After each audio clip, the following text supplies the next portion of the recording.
This program is designed to provide general information with regards to the subject matters covered. This information is given with the understanding that neither the hosts, guests, sponsors, or station are engaged in rendering any specific and personal, medical, financial, legal, counseling, professional service, or any advice. You should seek the services of competent professionals before applying or trying any suggested ideas.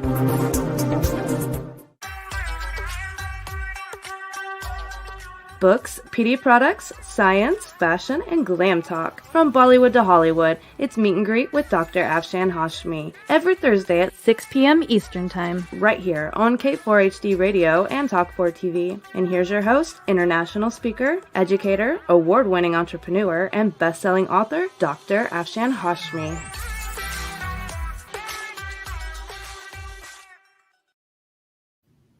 Hello everyone, this is Dr. Afshan Hashmi, live from Ohio studio of K4HD Radio and Talk4 TV. And friends, I wanted to remind you that these are my two books. Please go and buy these two books and give me an honest review. And through the sale of these two books, I finance and produce these shows, and it requires lot of energy and money to produce these shows, so I will be highly obliged if you can go and buy these two books and give me an honest review. And also now I would today be doing a review of a very interesting book, but before doing that I would ask Roxy, my sound engineer, to please play the sponsorship film. Hello everyone, this is Dr. Afshan Hashmi live from a barn country club in Virginia, and I just wanted to say that my K4HD Radio and Talk4 TV show called Meet and Greet with Dr. Afshan Hashmi is syndicated worldwide and has more than 300 million listeners. And if you want these shows to continue, please give a sponsorship, and I request to please give a sponsorship because these shows require a lot of energy and money to produce. So I would request everyone to give me sponsorship, and your product will be promoted in a very reasonable price, and you can contact me at afshan@drafshanhashmi.com. Cheers and bye. So, friends, you can see that this program is syndicated worldwide to 300 million listeners. So, if you give me sponsorship, your product will be promoted in a very great way. Having said that, friends, this is the book I am going to review today, and this is the beautiful cover of the book on my Kindle. So it says Inside the CIA by Ronald Kessler is the author. So let me read little bit about the book first. Ronald Kessler's explosive bestseller, The FBI Bought Down FBI Director William S. Sessions. Now, in this unparalleled work of investigative journalism, Kessler reveals the inner world of the CIA. Based on extensive research and hundreds of interviews, including several with former directors of Central Intelligence, Inside the CIA is the first in depth, unbiased account of the agency's core operations, its abject features, and its resounding successes. Kessler reveals how CIA analysts botched the job of foreseeing the Soviet economy's collapse. The agency spies on every country in the world except Great Britain, Australia, and Canada. The CIA undertakes covert action to influence or overthrow foreign governments or political parties. The agency trains its officers to break the laws of other countries. Inside the CIA is an extraordinary guide to the world's most successful house of spies. About the author, Ronald Kessler is the New York Times best-selling author of 21 non-fiction books about the White House, Secret Service, FBI, and CIA. Kessler began began his career as a journalist in 1964 on the Worcester Telegram, followed by 3 years as an investigative reporter and editorial writer with the Boston Herald. In 1968, he joined the Wall Street Journal as an investigative reporter in the New York Bureau. He became an investigative reporter with the Western Post in 1970 and contributed in that position until 1985. Kensler has won 18 journalism awards, including two George Pork Awards for national reporting and for community service. Kensler has also won the American Political Science Association's Public Affairs Reporting Award, the Associated Press Savillon Brown Memorial Award, and Washingtonian Magazine's Washingtonian of the Year Award. Franklin Pierce University awarded him the Marlin Fitzwater Medallion for Excellence as a prolific author, journalist, and communicator. He is listed in Who's Who in America. Ron Kessler has enjoyed a reputation for solid reporting over the past 4 decades. Lloyd Grove, The Daily Beast. Kessler, such a skilled storyteller, you almost forget this is dead serious non-fiction. Newsweek, Ronald Kessler is the man who broke the story about the Secret Service prostitution episode in Cartagena, the New York Times. His Kensler's book quotes both flattering and unflattering observations about presidents of both parties. Factcheck.org. Ronald Kessler is one of the nation's top investigative journalists. Fox and Friends. Ron Kessler appears to get everything first. Slate. Ron Kessler lives with his wife Pamela Kessler in the Washington, D.C. area. Also an author and former Washington Post reporter, Pam Kessler wrote Undercover Washington, where famous spies lived, worked, and loved. His daughter Rachel Kessler, an independent public relations consultant, and son Greg Kessler, an artist, live in New York. Kessler's website is www.ronaldkessler.com.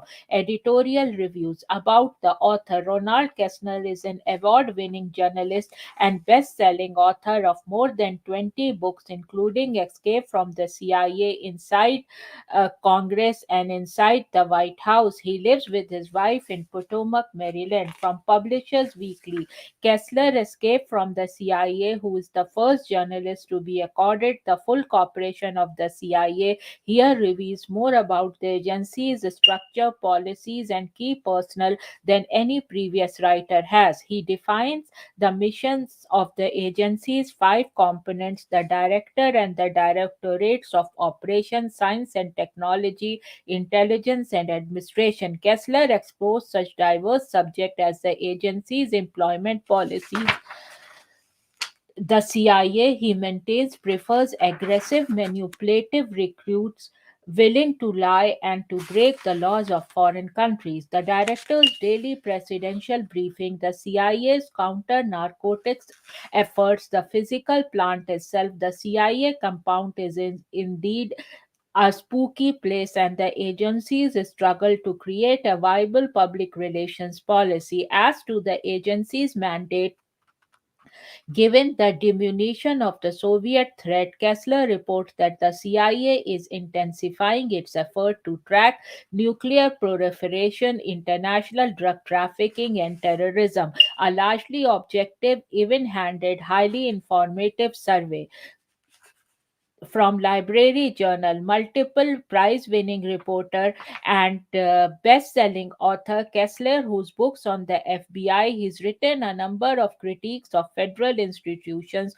For example, the FBI audio reviews toppled its director, most recently wrote Inside Congress, an uneven effort that bogged down in salacious detail and anti Gingrich partisanship. Inside the CIA was published in 1992 and is a much better offering because generally Kessler respects the agency he is studying. He describes its history and then divides his chapters by following the agency's organizational chart, concentrating on the divisions one by one. The listener, hoping for detail on various highly publicized cases such as the Iran Contra or the Cuban Missile Crisis, will be generally disappointed. The reader, Chris Lane, has a young, somewhat high, well articulated voice in a book such as this. Of course, the reader has no chance at histrionics, but Lane carries himself well, merging into the background like an effective newscaster on college radio. This audiobook should be well received in the current events and history collections of public and academic libraries. Don Weismer, Carey Memorial Library, Wayne. So this was a little bit about the book and some editorial reviews. And now, friends, I will go on a break. And when I come back, I will give my thoughts. And then, whatever time is left, I will read from the book. Would you love exposure for your business, product, or service to over 300 million potential listeners? Send an email to info@talk4media.com. And now let's hear from some of our sponsors.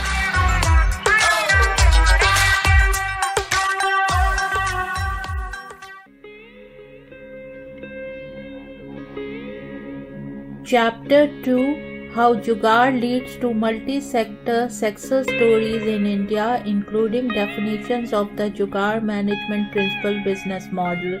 Of the book, The Modern Mughal Mentality, New Strategies to Succeed in India and the Global Marketplace. Inspiration. True Jugaad is an inspiration on how to create products using technology that meet the price-value equation. According to a Harvard Business Review article featuring expert Prahlad and Mashelkar, most innovation programs are built on the assumptions of affluence and abundance. We see the rich and the young in both the developed and the developing countries demanding environmental friendly products and services. They also believe that affordability and sustainability are crucial to driving successful business today. New technologies and radical business models are important not only to penetrate mass markets in India but in the entire world. By reconfiguring all areas of the business structure, they will pull.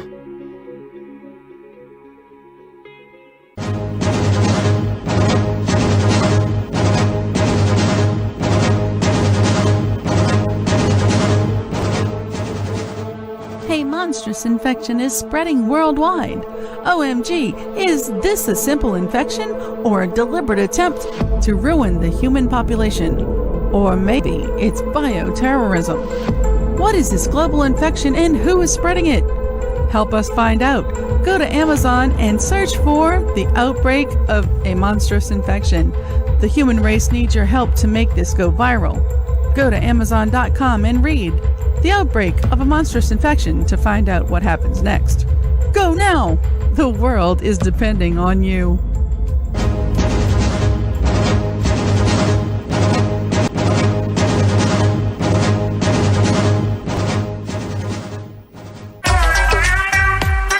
And now, back to Dr. Afshan Hashmi's radio show.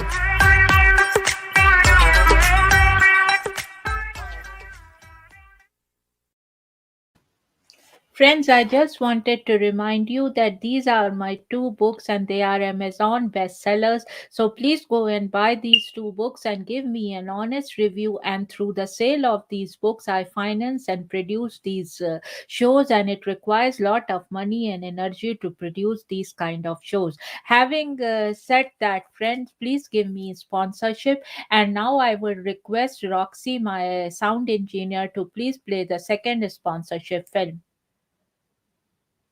Hello viewers around the globe, this is Dr. Afshan Hashmi live for her radio show at K4HD and Talk 4 TV show, and I just wanted to request you that please give me sponsorship if you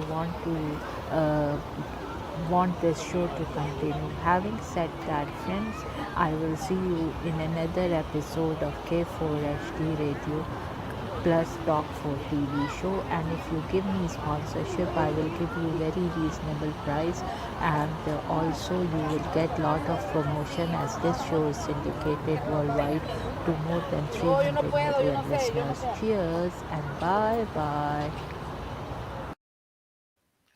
So just imagine, these shows are syndicated worldwide to 300 million listeners. So if you give me sponsorship, I will give you very reasonable rate, and you can write to me at Afshan at drafshanhashmi.com, and just think how in a great way your product will be promoted. And also wanted to remind you that these are my two books. Please go and buy these two books and give me an honest review, and through the sale of these books I finance these shows. So please give me sponsorship, and please go and buy these two books and give me an honest review. So now, this is the book, which I am reviewing today, and you will know my thoughts in a little bit. And I just wanted to show the beautiful cover of the book on my Kindle. So, having said that, this is my thought on the book, my review of the book. Quite interesting reading. Reading this book lets you understand CIA. It also lets you understand the impact of CIA in politics and the world. Thoroughly researched book. I give it 5 out of 5 stars. So this was my thoughts on the book, and this was not an sponsored book review. But if you give me book reviews to do. I have done thousands of book reviews, cosmetics, movie reviews, and makeup products. I will give you a very, very honest opinion, whether it is sponsored or whether it is not sponsored. I will always give you my very honest opinion. So send me some books, makeup products, and cosmetics and movies to review. And also, I am in conversation with the entrepreneurs and producers and movie producers and all. And as I said, you can contact me at afshan at drafshanhashmi.com, and I will give you a very honest review of your product, and I can be in conversation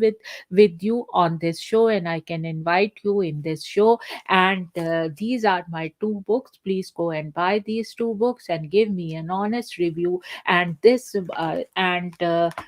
book, the outbreak of a monstrous infection, I'm looking a movie to be made out of it. So all those Hollywood, Bollywood, Amazon, Netflix producers, listening, and if you are interested, please, to make a movie or a TV serial out of this book. Please, it's a very, very interesting story that how bioterrorism can ruin a human population as coronavirus has done. And when this book came in 2019, there was no trace of coronavirus.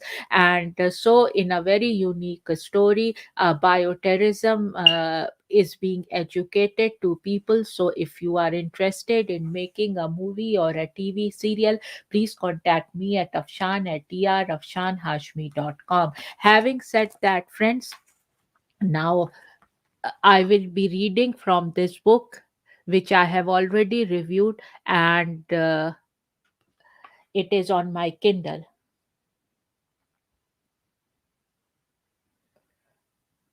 So, the first thing to read is this author's note. My introduction to the spy business came in the fall of 1986 when Regardes, a Washington magazine, asked me to write a piece about an espionage case that had been investigated by the FBI. Having written off and on about the FBI for 20 years, I knew a good deal about the Bureau, but nothing about its counterintelligence program, which entails catching spies. To my surprise, the FBI's Washington Metropolitan Field Office allowed me to interview the agents who had worked on the spy case and go out in their cars as they checked out Soviet establishments. From the agents, I learned firsthand how intelligence and counterintelligence really work.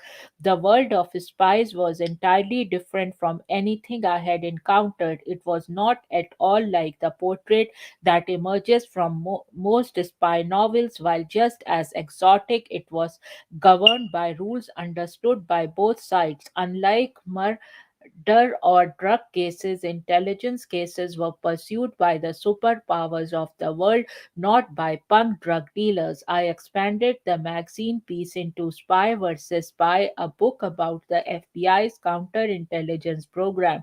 To round out the picture, I interviewed the other side, Carl Kocher, a Czech intelligence service officer who became a mole in the CIA after he had been caught. He was traded for Anthony Shilransky. I went on to write other spy related books, Moscow Station, about the security breaches at the American embassy in Moscow, The Spy in the Russian Club, about a Navy spy who defected to Moscow and committed suicide there and escaped from the CIA, about the 1985 defection and re-defection of KGB officer Vitaly Yershchenko. For that book, I again obtained the other side's view by interviewing Yurchenko for 14 hours in Moscow. Each of the books touched in some way on the CIA. Most of the references painted the agency in an unfavorable light. In Yurchenko's case, I wrote that the CIA had treated him coldly and as a prisoner. William J. Casey, the CIA director, had leaked stories about his defection to the press. In the area of counterintelligence, I wrote that James J. Angleton, the CIA's chief spy hunter, was an amateur at catching spies and in fact had never caught one in the US. Moreover, Angleton had polarized the agency with his paranoid theories. So this was little bit from author's note, and now I will read the introduction.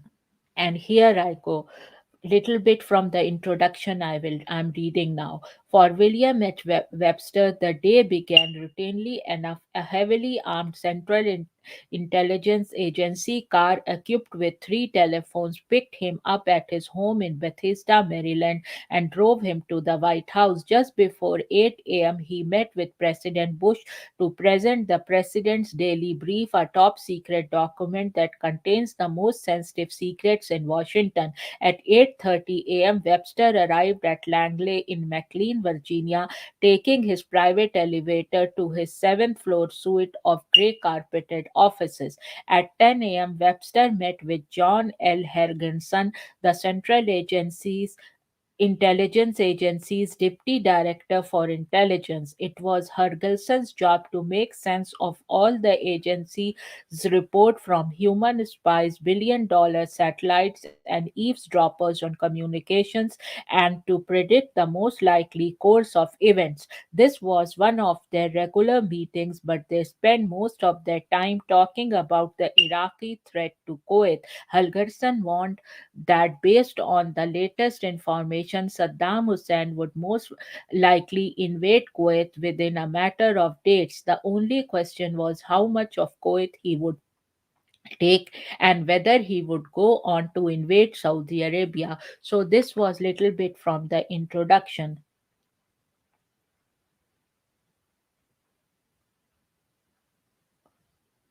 So now I will read little bit part 1, the Directorate of Operations.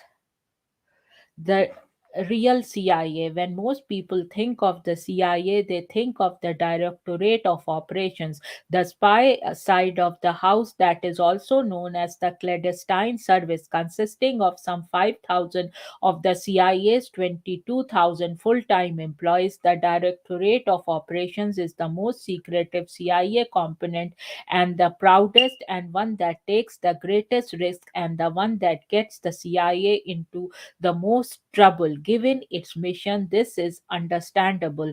The Directorate of Operations commits espionage in other countries, seeking out information that is usually classified. By definition, it is the job of this directorate to break the laws of other countries. In that respect, the directorate's mission differs from that of the State Department, which seeks information that is overt and can therefore be obtained legally. Moreover, it is the Directorate of Operations that undertakes covert action, attempts to influence or overthrow foreign governments or political parties or leaders through secret funding, training, paramilitary operations, and propaganda. Like the CIA's other directorates, the Directorate of Operations is chauvinistic about its work, convinced that its role is the most important one.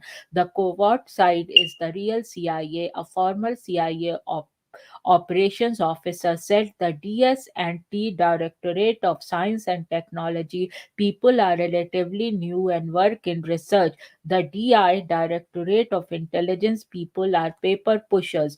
In my experience, the most important thing in intelligence is people. Thomas Polgar, a former CIA officer, said there is no substitute for having your own reporting sources in the field who can tell you what is going on. People decide to join the clandestine side of the house for any number of reasons. The ones given by David D. Whipple, a former chief of station in Finland, Cambodia, Portugal, Switzerland, and the former Belgium Congo, are as representative as any. It suited my spirit of adventure. I would be dictating myself to one thing. The idea of living abroad in a very challenging situation appealed to me. As a youngster, I had a desire to experience as many things as I could before I die, Whipple said. Patriotism was involved. When you give something to your country, you become more attached to your country. When the CIA was started, Ivy League graduates tended to fill the top jobs. William J. Donovan, the director of the Office of Strategic Services, was a lawyer who had graduated from Columbia College and Columbia University Law School. As far back as George Washington, government officials have recruited spies from among people they know. Donovan was no different. Those who knew were the Eastern establishment. Many of the same people formed the nucleus of the CIA, but the CIA was never primarily a cluster of the Ivy League. Walter Bedell Smith, director of Central Intelligence from 1950 to 1953, never graduated from college. I went around the table at the morning meeting with 12 senior people of the agency and I said, let's get this straight. How many of you are Ivy League? William Colby, director of Central Intelligence from 1973 to 1976, recalled there were three. Two hadn't gone to college before being sent to spy overseas. CIA operations officer no colloquially as spies are trained at Camp Pearlie, the legendary center outside Williamsburg, Virginia, whose existence is still supposed to be a secret. Their members of the career training trainee program are giving courses in the detection of explosive, surveillance and counter surveillance, how to write reports, how to shoot a variety of weapons, and how to run counter terrorism, counter narcotics, and paramilitary operations. Most important, they are taught how to recruit and run agents, the foreign nationals who provide CIA officers with secret information.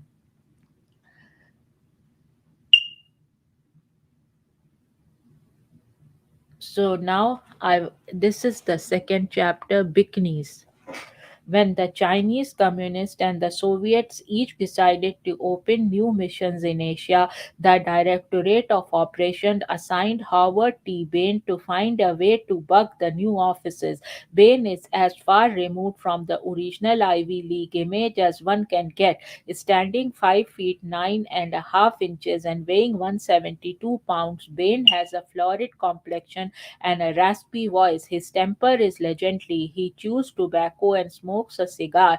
Bain attended Georgetown University but flunked out, then went to a junior college to get his grades up. He eventually graduated from George Washington University with a degree in government and international relations. Bain had an exceptional operational mind, intelligence, lingo, meaning he was a phenomenally good spy. He had intelligence, imagination, common sense, and an ability to foresee problems, solve them, and and go on to the next job. He could recognize opportunities when they arose and create them when he needed them. Because of his exploits, he received the CIA's Distinguished Intelligence Medal. Like many officers who joined the CIA during the Korean War, Bain did not give his decision a lot of thought. Bain had been a diver in the Navy, and a CIA recruiter considered this useful background for operating in the war. Bain began in 1950 as a GS5 filing clerk. The CIA soon sent him to Korea as an operations officer under military cover. There, he ran operations aimed at rescuing pilots who had been shot down. Bain served in India and Bangkok and was chief of a station in Ghana, Kenya, and Amsterdam.